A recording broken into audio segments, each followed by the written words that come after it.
বলেন? ইমান আছে?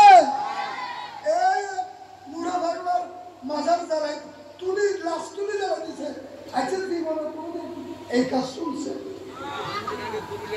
এরা কি হিন্দু জ্বালাইছে?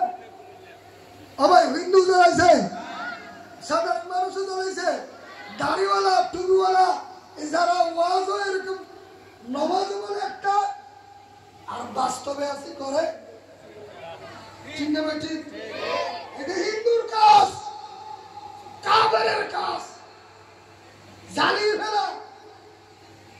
একটা ফিমেরও কিন্তু জ্বালাইতে আল্লাহ নিষেধ করেছে। ঠিক না ভাই? ঠিক। যখন কবর দিয়ে ফেলছে ওই মানুষের বিচার আপনি আর করতে পারবেন না, তার উপর আর কোনো বিচার, কারণ আল্লাহর কাছে চলে গেছে। এখন বিচার শুরু হয়ে গেছে, আপনি আল্লাহর কাছ থেকে কেড়ে নিয়ে আপনি আবার বিচার শুরু করলেন, এটা বেয়াদবি না? তাহলে আমরা ওলির পথে আছি। আমাদের 1 নম্বর মূলনীতি গৌসে কমিটির কি? ঈমান। 2 নম্বর কি? আকীদা। আমাদের আকীদা ঠিক না বেঠিক? আমরা ওলি